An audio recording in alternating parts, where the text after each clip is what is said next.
Play. Play. Play. Play. Play. What are you doing?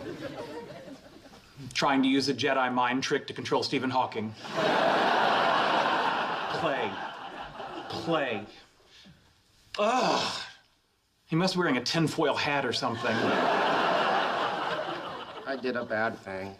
Does it affect me? No. Then suffer in silence. Play. Play. Play. Stephen Hawking. Stephen Hawking. Stephen Hawking. Penny started taking a class. She wrote a paper. She didn't want me to read it. I went behind her back. I read it anyway. Stephen Hawking hates me. I don't know what to do. The paper's terrible. But if I tell her, she'll know that I read it, and she'll get really mad. I was beating him so bad he doesn't want to be friends anymore. Why does everyone love me except Stephen Hawking? Is it possible we're having two different conversations? How would I know? I'm not listening to you. Hang on. Okay, here's what we're gonna do. Chess clock. We each get 5 minutes to talk about our problems. We'll take turns. Each turn will consist of a statement and a helpful response from the friend. Begin. I humiliated Stephen Hawking in a game of words with friends. He stopped playing, and now we're not friends anymore. He's probably busy. You're worried about nothing. Give it a couple more days. I'm sure he'll play, and you'll see that everything's fine. My turn. I can't let Penny hand in a bad paper, but how do I tell her it's bad without letting her know that I read it?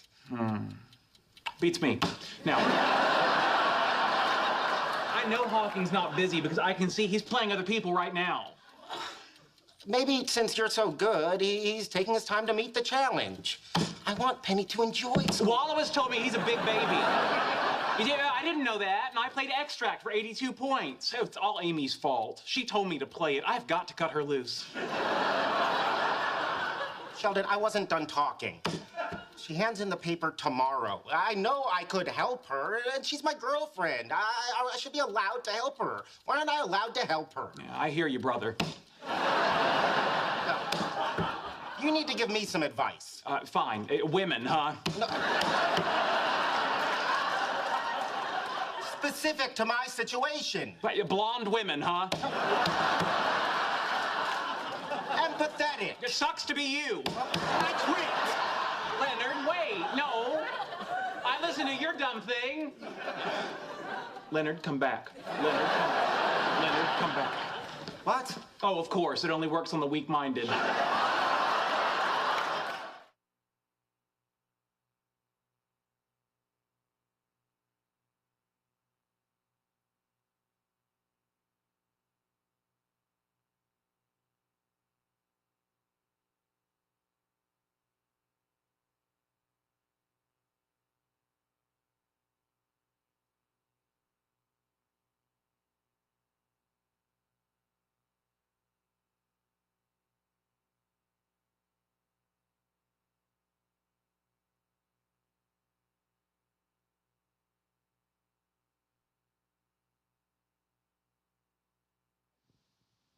I'm just going to pretend like we're all good. Good morning, and thank you for checking out West Church Online, or whether you're watching on demand. We are so grateful that you have taken a few minutes out of the busyness of your day and your life to be with us here. We're sorry we had just a few seconds of technical difficulty, but we think we have solved those now. And we are going to talk about listening, which isn't that ironic that today's message is supposed to be about listening, and as soon as the words start coming out of my mouth, you can't hear me because our microphones weren't working. And so that's actually pretty ironic, and I'm sure will weave its way into our message this morning.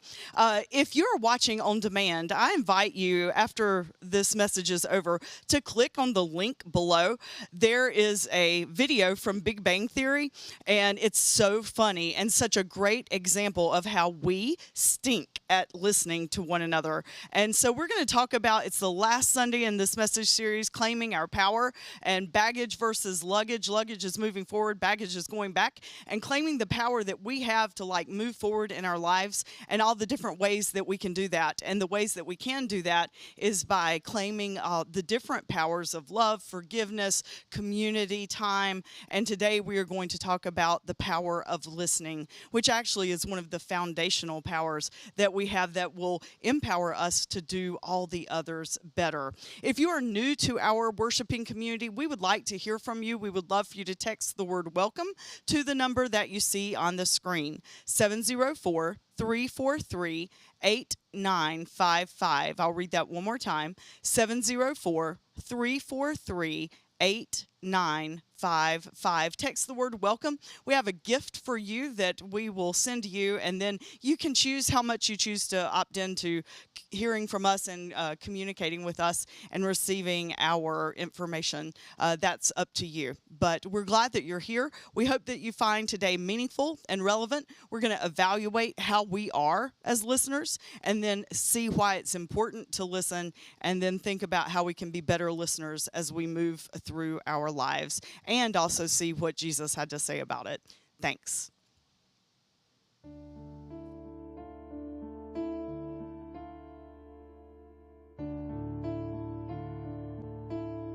Hello, darkness, my old friend.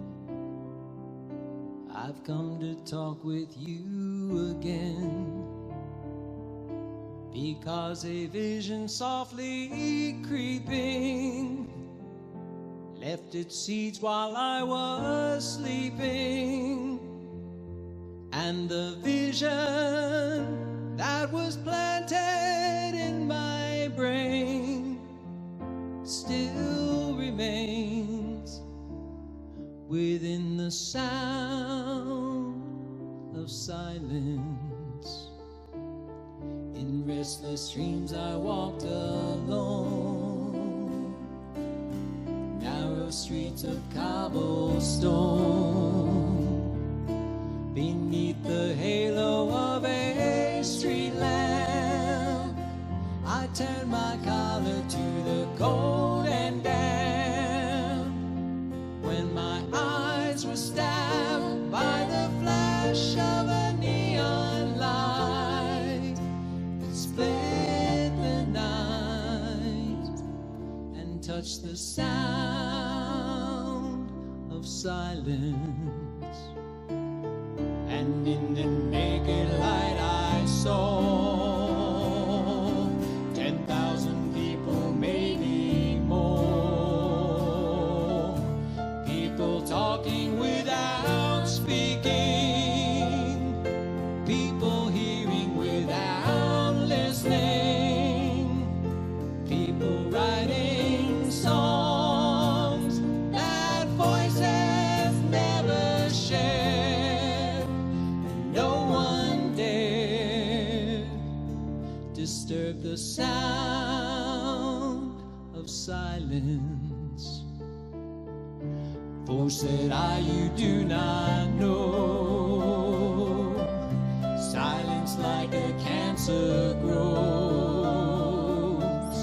Hear my words that I might teach you, take my arms that I might reach you, but my words like silent raindrops fell and echoed in the wells of silence. And the people bowed and prayed to the neon god they made, and the sign flashed out its warning, and the words that it was forming, and the sign said the words of the prophets are written on the subway walls, in tenement halls, and whispered in the sound of silence.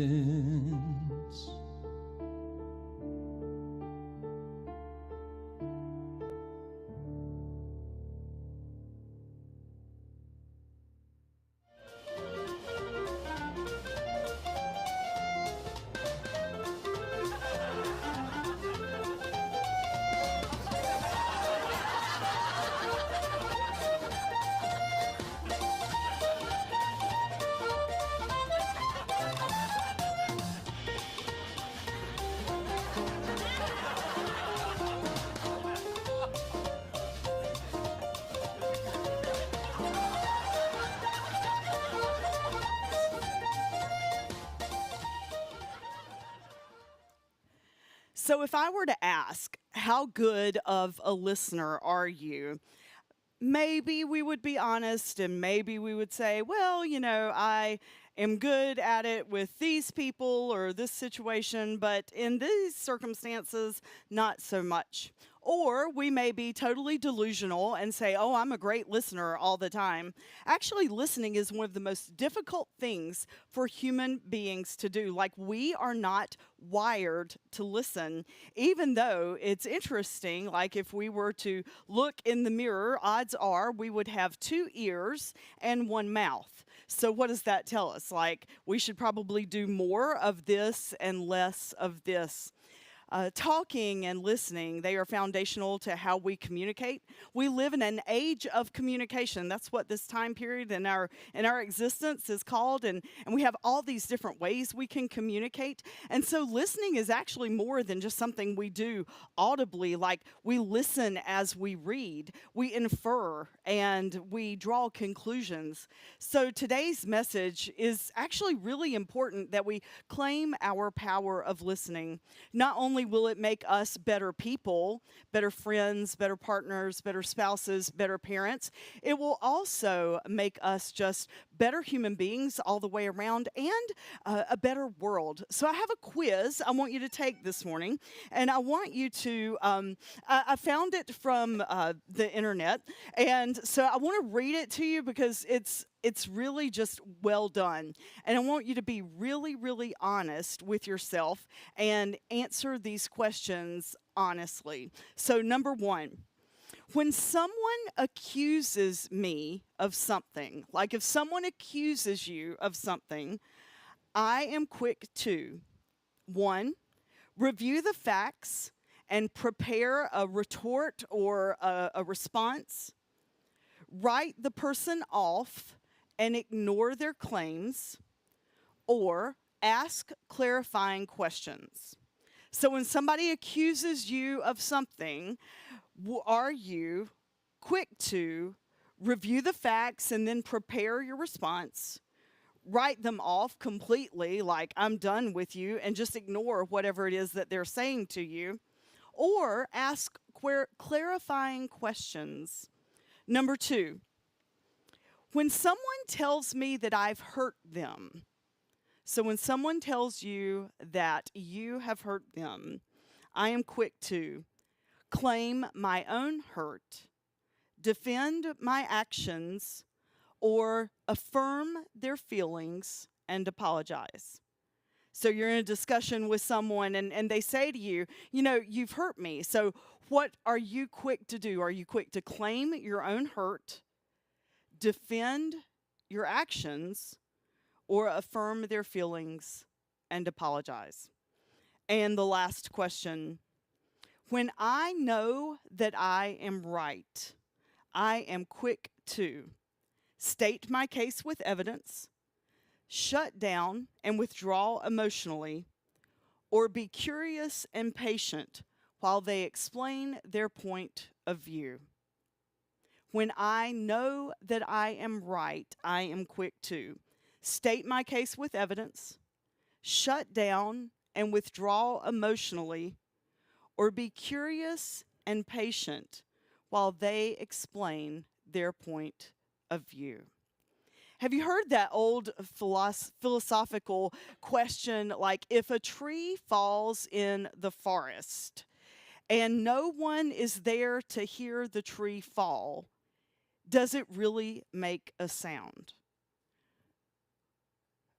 You've got this forest, it's full of trees, a tree falls. Like, is there a sound when the tree falls?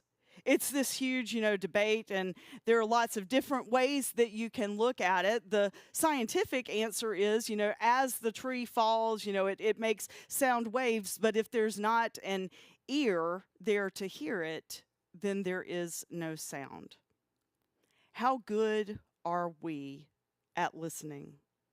So the quiz that we took just a few minutes ago, it's really important for us to be honest with ourselves about what kind of listeners that we are.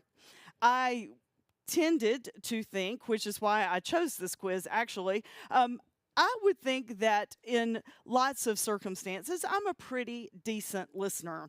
And honestly, this is where my work life and my personal life are a little different. I try to bring my best, and I should bring my best to all relationships, right? But in my work environment, I employ the practices that I know that I need to employ to be a good leader, a good manager, a good pastor. But then, like when I'm at home or I'm with my family or my closest friends, I noticed when I took this quiz, I'm like, oh my gosh, I really stink at listening, because guess what? When someone accuses me, like someone accuses me of doing something, I am quick to come right back with what I have done. Like, let me tell you what I've done. And there's actually a different response, a better response to that maybe you chose, and that's how you respond to being accused of something. And we're going to look at those solutions to being a better listener a little later in the message. The second one is, and this one like stepped all over my toes. It was like, if someone tells you that you've hurt them, what are you quick to do? Now, again, in work, I'm like, I really do try to hear what they're saying and then apologize, because I don't ever want to hurt anyone. But in my personal life, like, I don't want to hurt anyone. And I think it hits too close to home that I am not more self-actualized than I am. And I do hurt those that I love. So when they start telling me that I hurt them, I can come back so fast with like, and let me tell you how you've hurt me. And then it just ends up being the cycle, and nothing good comes from that. Lastly, when I know I'm right, I don't shut down and withdraw emotionally. Maybe that would probably be better. But I can state a case. My parents used to tell me I should have been a lawyer because I can argue with the best of them. What kind of listener are you? In order to listen, we have to have the ability to receive the sound. That's that philosophy of the tree falling in the forest, is if no one is there to receive it, then does it really happen? I want you to take a look at this next screen. This is our beloved Axel, and he is notorious for selective listening. Like last night, I was trying to get him to do something, and I whispered. Now, if we're walking and he hears something in the woods, he will turn his head, he'll jerk really fast, and he'll hear it. But last night, I was trying not to disturb everyone else, and I'm like, Axel, Axel, Axel. And you would have thought that there was no sound. The other day, I was sitting at home in the office and studying, and he crawled up on the chair next to me, and I was trying to talk to him, and you see what he does. He like looks off to the side, and I feel like this is what he's thinking. I hear you, but this is like white noise. I hear you, but I'm not really listening. So this morning, I want us to think about and talk about, what does it mean to really listen? And then it is my hope that as we think through these things, as we go through the days ahead, we will actually employ them. And not just this like time period or this week, this month, but may they become lifelong practices. We live in a time in our nation that we are more polarized than ever. We have such strong beliefs and strong viewpoints on certain things that we're not willing to even listen to one another, because I think it's out of fear, right? Like we're afraid that something that we hold true to, something that we believe in, will just be challenged. We were going to do a message series this fall around social justice issues, and the closer we got to doing that message series, and the more that my communication with you increased, I just realized that the whole point of the message series was to present both sides of an issue, whether it's immigration or gun control or abortion or equal rights for women or different ethnicities. And we were going to present both sides. And it made me remember back to when several years ago we did something similar, and we did a Sunday and we talked about gun control and gun violence. And honestly, prior to that message, like, I had a very, very staunch stance on guns and had never touched one, didn't want one, etc. And then in preparation for the message, I deliberately had conversations and did research around the opposite view. And what I found was, even though I still hold true to my beliefs that, we don't need machine guns to go like shoot Bambi, because there's just no point in that. Like, I did see the other side and the other perspective of, going to the shooting range for fun. And there are people that kill animals for their food and that type thing. And so even though it didn't change my mind, I was willing to listen. And I said that at the beginning of the message. I'm like, okay, here's what we're going to do today. I'm going to present both sides. I said, and please, don't email me by 12 o'clock, and tell me how I'm wrong. I said, if you disagree with whichever side, that's fine. Like, that's what I'm here for. I'm not ever here to just spoon feed you just information. I am here to present it and then you to process it with the presence of God inside of you, God that dwells inside of you, and figure out where God is calling you to believe and act and stand and respond. And I said, so please just hear me and hear both sides. And it was so interesting, like, everybody except one family listened to the message, and there was no flack except for one email that I got before I even got home. And it said something about that I had used a video in the message from CNN, and that CNN always gives erroneous news. And I'm pretty sure they all give erroneous news at some point, but they couldn't hear anything else I said because I used one video from CNN. That's just one example of things that we all do in our lives all the time. When we listen to other people, we're not listening to like truly see and understand, or typically we're not listening to see and understand and try to discern and empathize. We are listening to see if we agree or disagree. We are listening so that we can then respond. We're listening out of our pride and out of our egos and out of our own bias. Rarely do we listen with a blank slate. So this morning I want us to talk about what that looks like. So the first thing that we have to do when we listen is truly actually do that. We have to do the process of listening.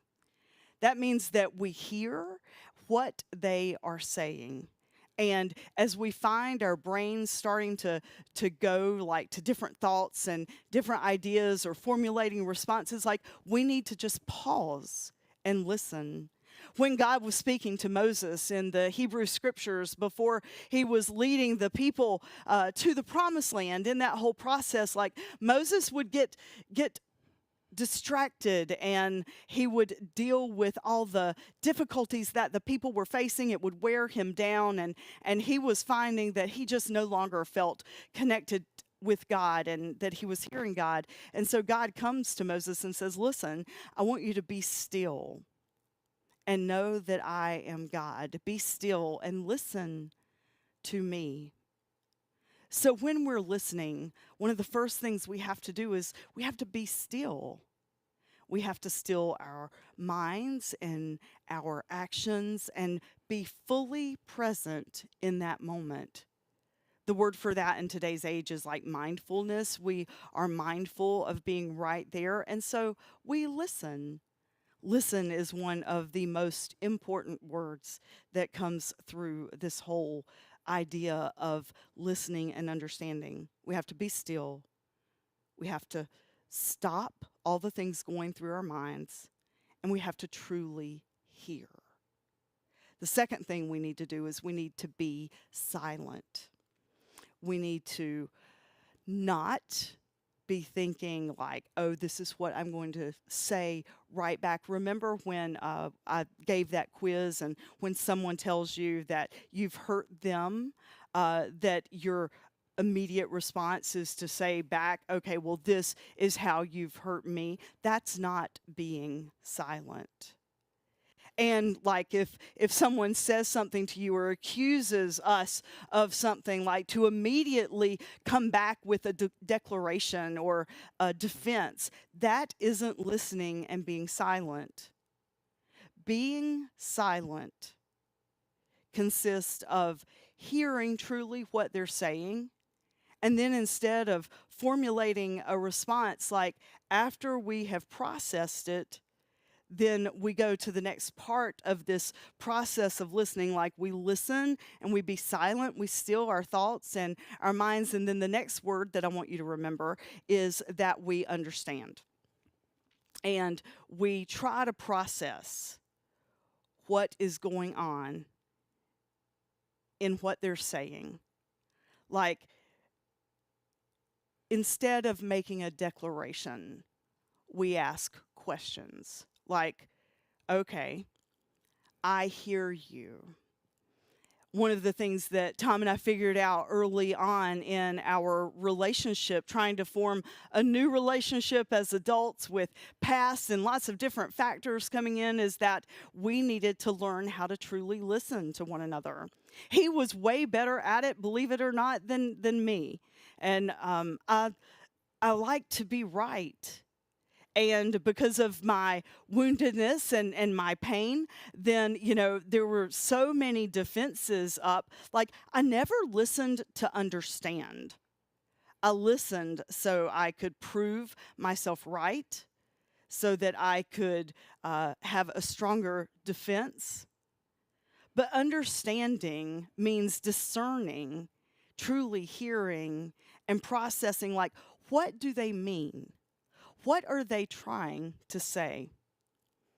The way that we do that is by asking questions. When's the last time someone said something to you, or they were trying to have a question, a conversation with you, and it's not going well, and they feel like you're not listening, and so instead of like it becoming a heated conversation, you just pause and say, okay, help me hear you. What do you mean? What are you trying to say? Or take something that they've said that came across harshly and rephrase it, and maybe even say, this is what I'm hearing, is this what you mean?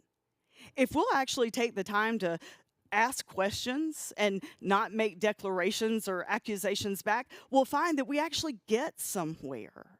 But we get so caught up in our pride and our egos and wanting to be right, like we don't stop to ask those questions. One of the things that I love about the United Methodist Church is that we do things very intentionally, Methodist, methodical. And so we have this thing every 4 years. It's called General Conference. And we are a global denomination. And so there are Methodists from all over the world that come together every 4 years and vote on our polity and the way that we do things. And if you've heard anything about the Methodist Church in the news lately, you understand that right now we are in the middle of a process of there are churches leaving our denomination to form a new one, and then there's like sects of that denomination that are breaking off. It's a mess, actually.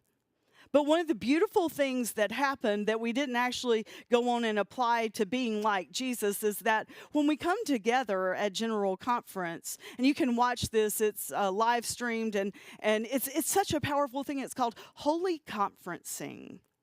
So when people come to the floor and they make a recommendation or something, and they try to, present the sides for an issue or the sides against, like after all those speeches are given to the floor, there's this thing called holy conferencing, Christian conferencing.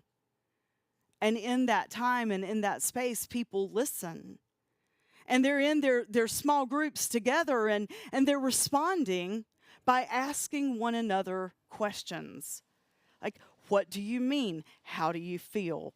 How does this relate to you? What's this like in your world and your life?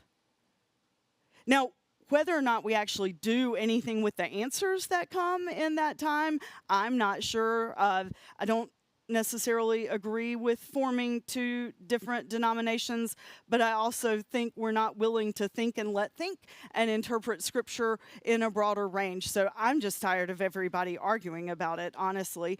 But if we would employ the same things that Jesus did, man, our world would be such a better place.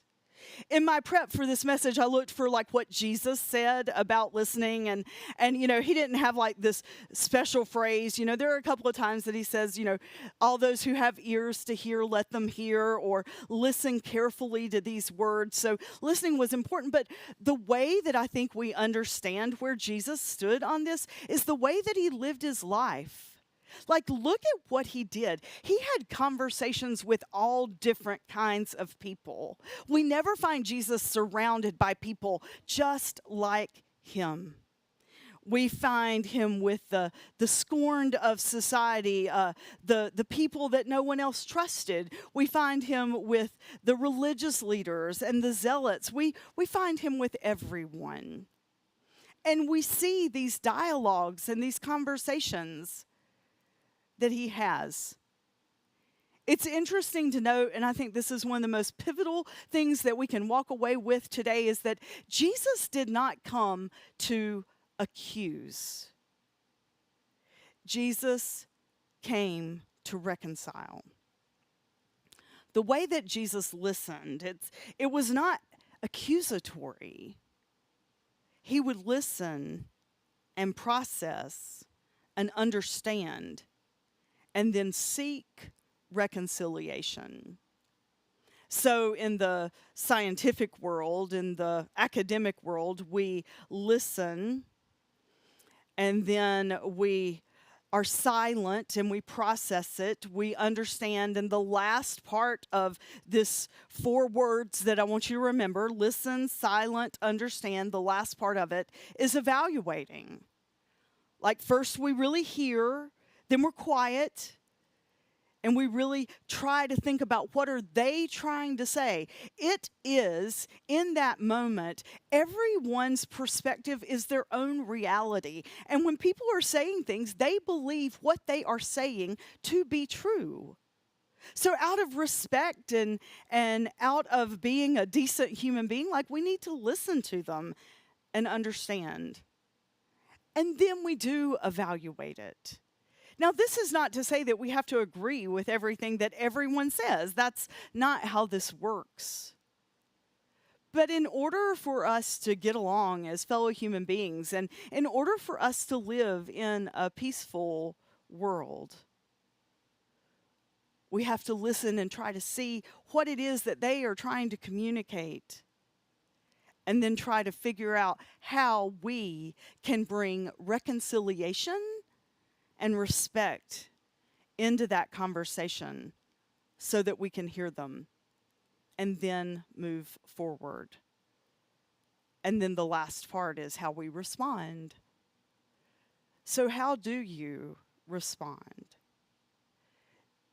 I have a picture of a cute little animal, and sometimes I'm afraid this is our response. If it isn't exactly what we want to hear, or we evaluate it and it just isn't the stance that we have, or it's different from what we believe, we just shut them out completely. It's like putting our fingers in our ears. And, sometimes if you put your fingers in your ears, you can still hear them. So my thing is to do this, and then I'll either just start talking over you really loudly, or I'll go, no, no, no, no, no, no, no, no, no, like that. So I don't have to hear you.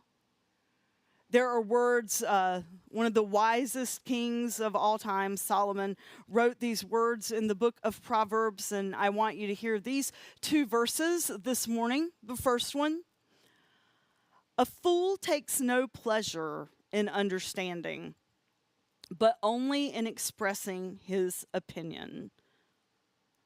A fool takes no pleasure in understanding, but only in expressing his opinion. And number 2, if one gives an answer before he hears, it is his folly and his shame.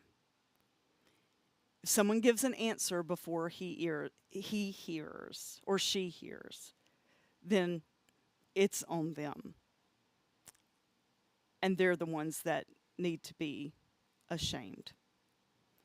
So I was working on, the power of listening for a while now. And so you would think that, if I know that I'm needing to talk about it, I'll be more mindful of how I practice it. I thought I was doing somewhat better. And then last night we went to the Charlotte FC game. And we have season tickets. We go about half the time just because of life and time. And so we get there, and then there's a rain delay. Now, the game started at 7, or was supposed to start at 7, and honestly, it was like, 6:30, and the rain delay happened, so it postpones the game for 30 minutes at least. And so we were anxious because, I do turn into a pumpkin on Saturday nights. I'm not as young as I used to be, so I require more sleep before preaching twice on Sundays. And so we were debating, okay, how long are we going to stay? What are we going to do? And then this gentleman came up and sat beside of us, and so we engaged in conversation. And now keep in mind, in the back of my mind, I'm always thinking about my message right before time. And so I was thinking about listening and how it's going to start, and the quiz and all that kind of stuff. And the gentleman started, just having normal conversation around the rain delay and all this kind of stuff. And I honestly noticed that in this situation, truly, Tom was a better listener than me. Because the guy would say things like, and not really boastful, but it was an interesting conversation. And he's like, well, I have season tickets. And I immediately wanted to retort and say, well, I have season tickets too, And but I noticed that Tom didn't say anything, so I thought, okay, part of listening is being quiet. So I am just going to be quiet. I've realized that's really hard for me. I wanted to say something, not to be nasty, but just I didn't want him to think that we were lesser than. Why did I care? Why did it matter? And so the conversation went on, and at some point, Tom and I were talking about, okay, if this goes on for another delay, we probably need to just bag it and go home because tomorrow's Sunday. And so he heard us talking. He said something about that. And I said, well, I'm a preacher. And so, tomorrow's sort of game on. So probably have to be more mindful about my time. And he said, oh, United Methodist. And I thought, that's interesting. How do you know? And the conversation goes on, and he was a man of deep faith and a different tradition than United Methodism. Grew up very fundamental and King James Version. And so we just had interesting conversation the rest of the evening. But I think because I'd followed Tom's lead, and instead of trying to prove myself or insert my opinion or try to establish my position or my self-worth, I just listened. And in listening, it isn't always what is being said. It's also what isn't said. And that's really important to remember too. When we receive their words, we receive more than just the words that are audibly spoken. If we will truly go through that whole process and listen and be silent and understand and evaluate, then we can receive their words in the context with which they were spoken. If I had not employed the active listening skills, there were a couple of statements that in a previous conversation I may have gotten defensive about, because we somehow ended up talking about the Islamic faith and all kinds of things. And I would have gotten defensive and wanted to assert our stance. But last night I just listened.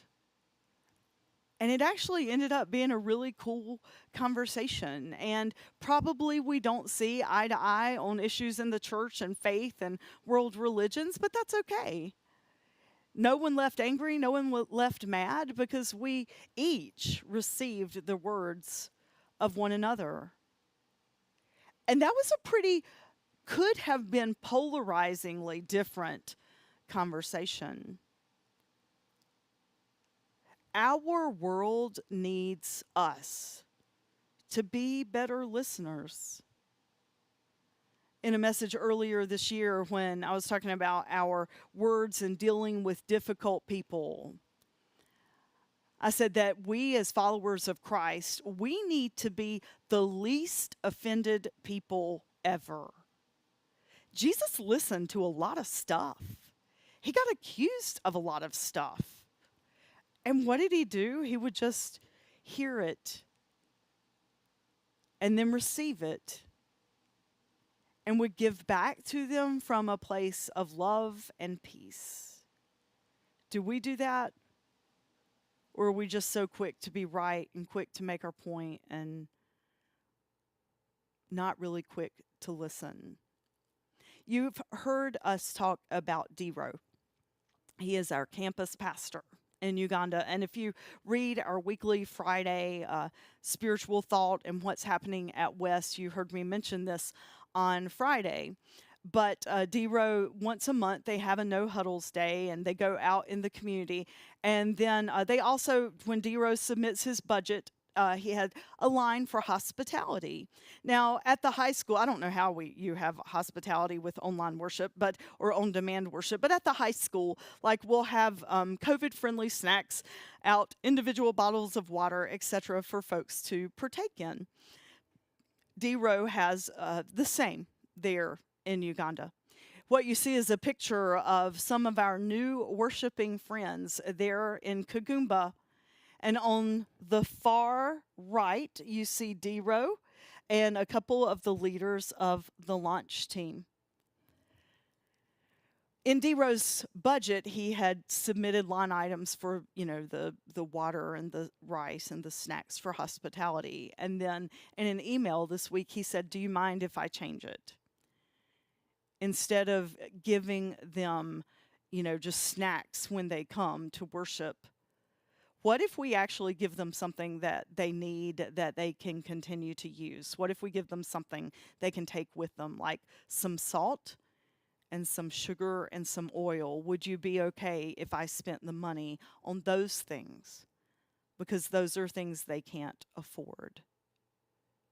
Listen, if I thought it'd be easy enough to get you to want to listen to this, and by giving you some salt and some sugar, we'd be all over that. These folks come to worship with Dero to listen and to hear some words of hope and encouragement.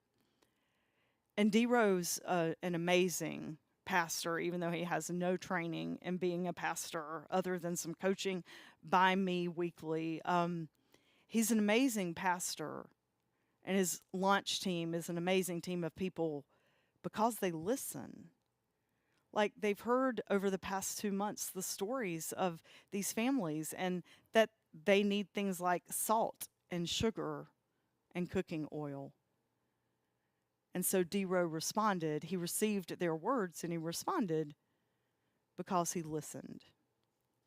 Listening is so much more than just about being right or winning a conversation or getting our viewpoint across. Listening is about seeing Jesus in all people. Whether they see Jesus in themselves or not, it's our job to see Jesus in all people and to hear them, to hear where they're coming from, to hear where they are in their joys and in their hurts, and hear where they are in their needs. And then as followers of Jesus, we are called to reconcile those things, not to be right, but to receive them and reconcile and bring peace. And that's what happens when we listen. I hope you'll join with me in being a better listener. Will you pray with me? Gracious God, we have the ultimate example of a phenomenal listener. And if we look at the different ways that Jesus had conversations with people, even if they were accusing him or saying something that was so off base, like he would always respond out of reconciliation and love. Now, sometimes those were hard conversations, but never out of anger or just trying to be right or prove a point. God, help us be better listeners. Forgive us of the times that we fall short, and help us be your ears for a world that is hurting and as is in need. And may we respond in reconciliation and peace. In Christ's name we pray. Amen. So next Sunday is going to be different, and we're actually going to be doing something together in a dynamic kind of way. So I really invite you to check us out online next Sunday, and it's going to be fun. So thanks for being here.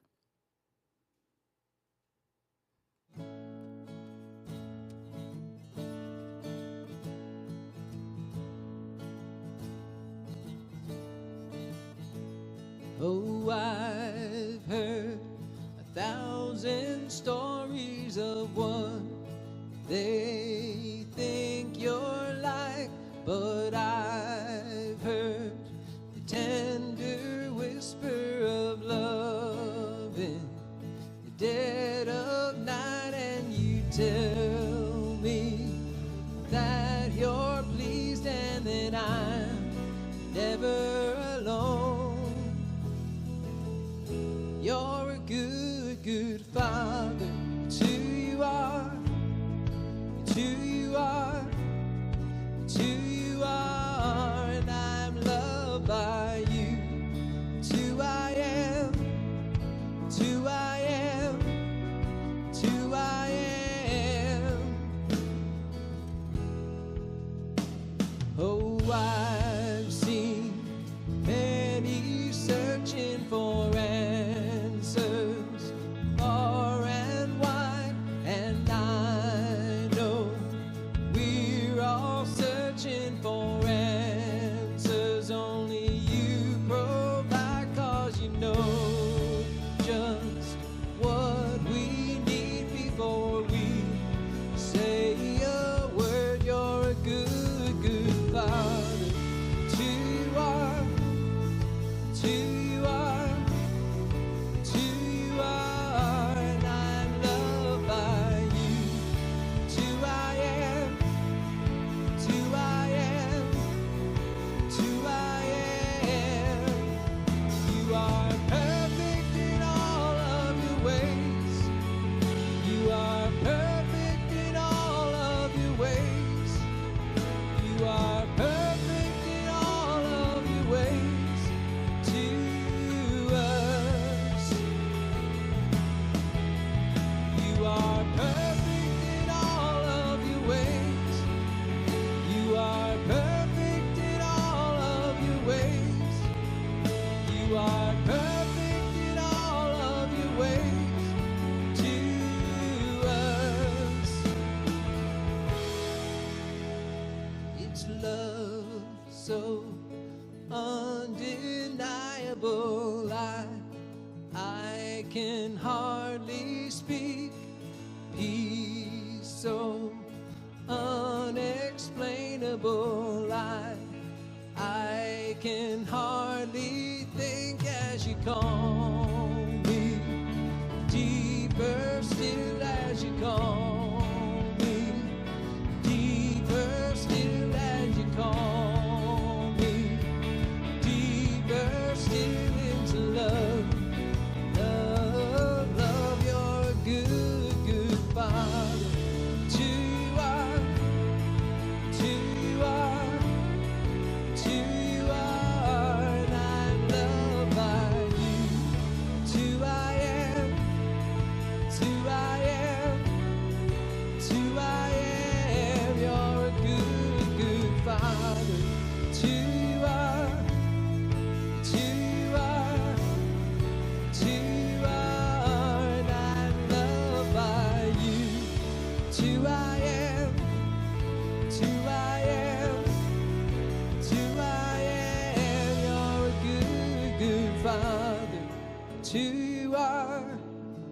It's who you are. It's who you are, and I'm loved by you. It's who I am. It's who I am. It's who I am.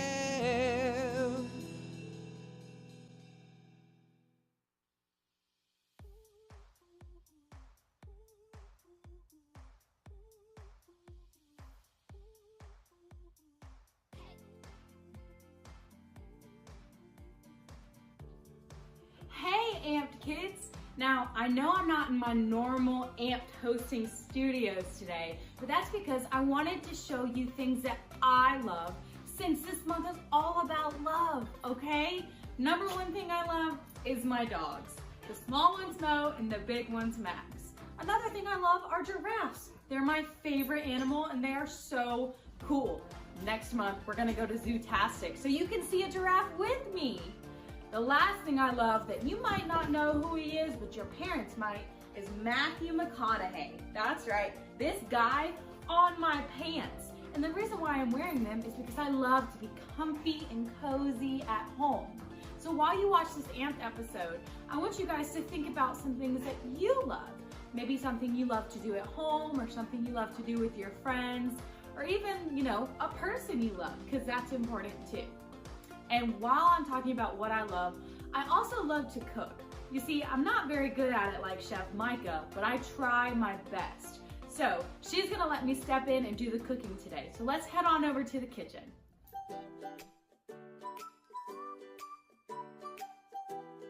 Hey everyone, welcome to my kitchen. Now I know it's not like a super fancy kitchen like Chef Micah, but I do love cooking. So I'm excited to cook with you guys today. So all you need from your Amped box is the applesauce. It seems like a pretty simple snack, but I promise you it tastes yummy. Okay, so what you're gonna do first, super simple. Just open it up. But don't eat it yet. That's right, silly me. Okay, so this month is all about love, remember? And when you think of love, what do you think of? Like what shape? I think of a heart. You know, for Valentine's Day, a heart for love. So you're gonna get your applesauce and you're gonna get a piece of parchment paper or wax paper, okay? Your parents will know what that is, or aluminum foil, anything like that that you can put in the freezer, okay? What we're gonna do is we're gonna squeeze the applesauce on the parchment paper in shape of hearts. And then after that, we're gonna stick it in the freezer for a couple hours, get it out, and then it'll be a nice, refreshing treat for the summertime. Come watch. All right, guys, take your applesauce and you're gonna squeeze it onto the parchment paper in shape of hearts, okay? You can make any size heart that you want. You can make a hollow heart or a filled in heart. I'm gonna make a small one right here. Takes a little bit of patience when you make your hearts, okay? And you can move it around to make it any shape you want. Look at that tiny one, I love that.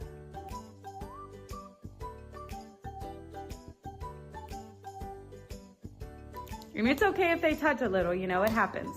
So now what we're gonna do is we're gonna take this, carefully pick it up, and go put it in the freezer. Now I know that was a kind of simple cooking segment, but I told you guys, I'm still learning, and I still loved it. So, you take your little applesauce bite that you made in shape of a heart, and you take a bite. It's just refreshing cold applesauce with hot summer heat. Just remember guys, I love you and I love Amped. Let's go head over to that cool game.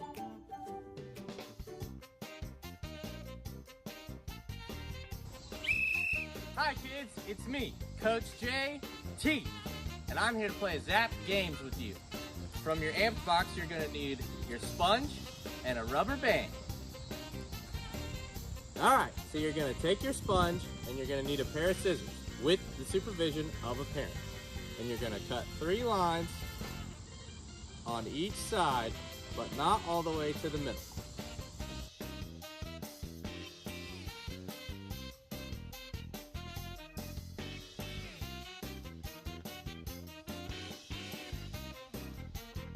Now, you're gonna take your rubber band and put it in the middle. Tie it around a couple times to make it tight. And you'll have something like this. And now you're gonna go wet your sponge. I'll be right back. And now that your sponge is nice and wet, grab a partner and play Sponge Wars.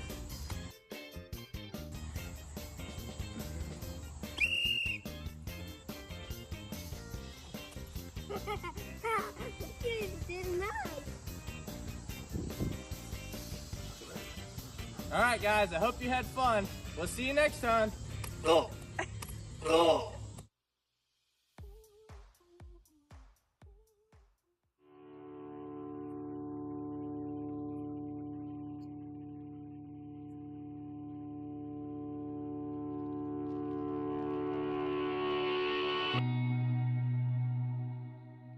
What does the word love mean to you? Ooh, love. Love. Love.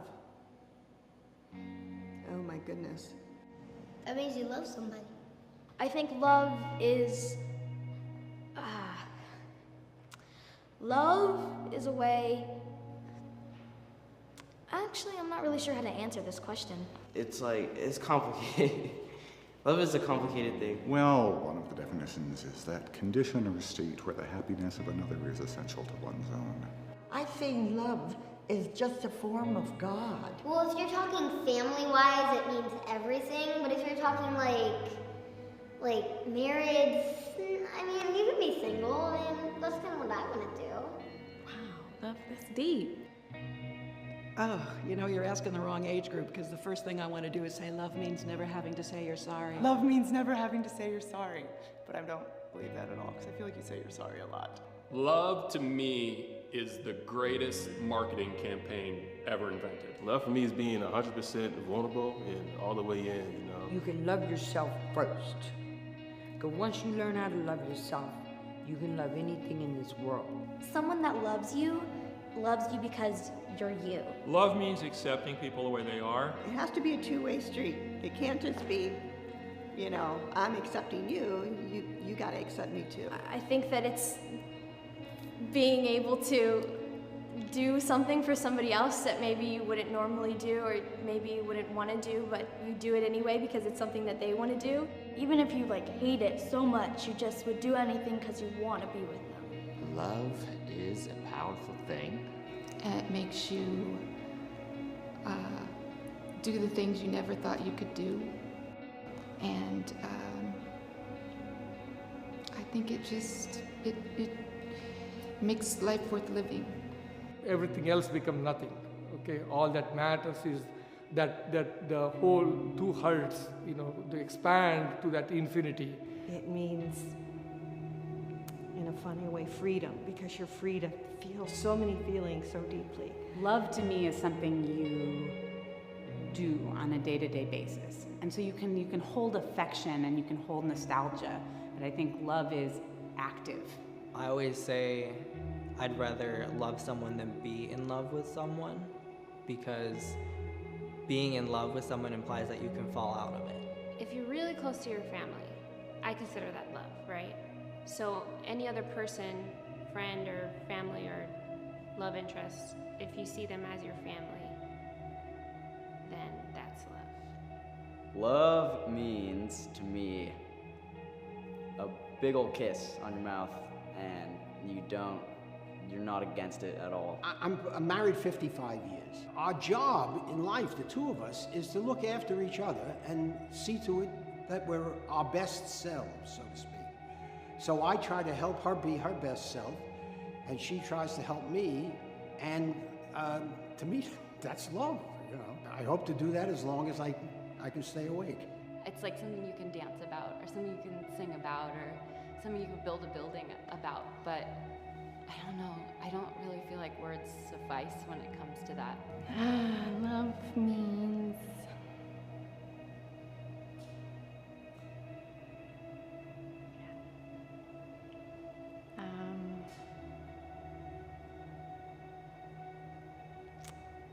I don't know, it's pretty great. I guess you can't describe it.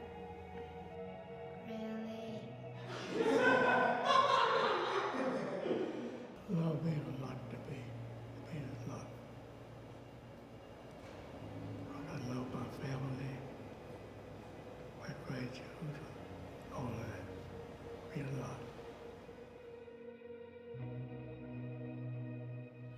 was really, really awesome of Chef Micah to let me do the cooking. And that new coach, JT, he was pretty funny, right? I know I'm gonna go play those games with my friends. Now, this month was all about love and loving people sometimes if you don't like them and finding out what you love to do. So I want you guys to keep that in mind throughout the rest of this year, okay? I know school's starting back and you might not love it, but I promise it's important. So I hope you guys have a good week and we will see you soon. Bye! Follow us on Instagram at Amped Online to stay up to date on the latest news, air dates, and extra content. Check out our webpage at ampedwestchurch.com to watch full episodes, segments, get more information about upcoming events, and more. Also, text AMPED to 704-343-8955 to sign up for your free AMPED subscription box.